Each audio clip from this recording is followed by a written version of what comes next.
नमस्कार माझ्या सर्वांना, मी शिवानी. गावाकडच्या स्वादमध्ये आपलं खूप खूप मनापासून स्वागत आहे. तर आज मी तुमच्यासोबत शेअर करत आहे क्रिस्पी डोस्याची आणि इडलीची रेसिपी, सोबतच वरण आणि भरताची रेसिपी. तर बॅटर तयार करण्यासाठी मी अगोदर 3 ग्लास तांदूळ व 1 ग्लास उडद डाळ घेतली.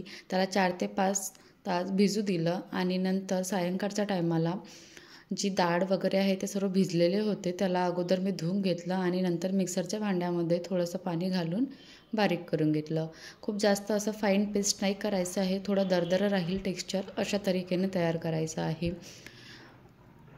बघा. आणि अशाच प्रकारे मी बाकीची पण डाळ बारीक करून घेतली आणि बॅटर तयार करून घेतलं आणि मिक्सरच्या भांड्यामध्ये थोडंसं पाणी घातलं आणि ते सुद्धा मिक्स करून घेतलं आणि त्यासोबतच थोडंसं एक ते दीड चम्मचच्या जवळपास मीठ घातलं आणि हे सर्व मिश्रण मी मिक्स करून घ्यायचं आहे छानपैकी असं फेटल्यासारखं आणि ओव्हरनाईट भिजू ठेवायचं आहे.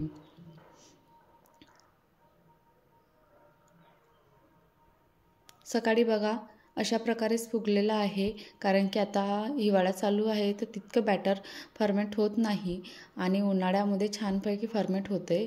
बट आता इडली आणि डोसे खायचे आहे तर तितका विचार नाही करणं पडत, खाण्याचा विचार करणं पडते फक्त. तर बॅटर सेट झालेला आहे. त्यामध्ये मी 1 ग्लासच्या जवळपास 1 ते दीड ग्लासच्या जवळपास पाणी घातलं आणि 1/4 टेबलस्पून बेकिंग सोडा टाकला आणि हे सर्व मिक्स करून घेतलं. आणखी एकदा छानपैकी फेटून घेतलं आहे, कारण की आपल्याला आत्ता डोसे आणि इडली बनवायचं आहे तर ह्या वेळेस बॅटर बरोबर परफेक्ट बनायला पाहिजे. अशा तरीकेने बॅटर तयार करून घ्यायचं आहे. तोपर्यंत मी भरीत बनवायला ठेवलं. त्यासाठी मी कढाईमध्ये तेल घालून जिरं मोहरीचा तडका घालून मिरच्या घातल्या आणि सोबतच 1 ते दीड कांदा टाकला आहे बारीक चिरून आणि नंतर काही मसाले टाकले. यामध्ये तुम्ही टोमॅटो टाकणं अगदी ऑप्शनल आहे, आवडत असेल तर टाकायचं, नाहीतर स्किप करून घ्यायचं. आता हे सर्व 1 ते 2 मिनटं छानपैकी शिजतपर्यंत मुरू द्यायचं. नंतर बॉईल केलेले पोटॅटो आहे ते हाताने मॅश करून घ्यायचे आणि ते सुद्धा त्यामध्ये ॲड करायचे. अशा प्रकारे भरीत तयार करून घ्यायचं आहे. सोबतच त्यामध्ये कोथिंबीर घालायची आहे आणि सर्व मिक्स करून लो फ्लेमवर कमीत कमी 7 ते 8 मिनटं शिजू द्यायचं आहे.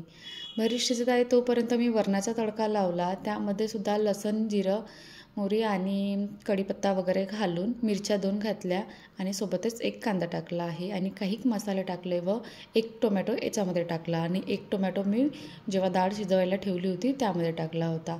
नंतर शिजलेली डाळ घोटून घेतली अगोदर आणि ते सुद्धा टाकले त्यामध्ये, सोबतच कोथिंबीर घातलं आणि त्यालाही सुद्धा शिजू दिलं. जोपर्यंत दोन्ही वस्तू शिजत आहे तोपर्यंत मी इडलीच्या पातेल्याला थोडं तेल लावून घेतलं आणि इडलीचं ज्या भांड्यामध्ये आहे त्यामध्ये अगोदर खाली पाणी टाकायचं आणि नंतर बाकीचे जे सेट आहे इडलीचे ते सुद्धा टाकायचे व इडलीला शिजवायला ठेवून दिलं. नंतर डोस्याचा तवा गरम केला. अगोदर पाण्याचा चिटकारा मारून घेतला, नंतर डोस्याचं बॅटर टाकलं त्यावर आणि डोसेसुद्धा तयार करून घेतलेले आहे.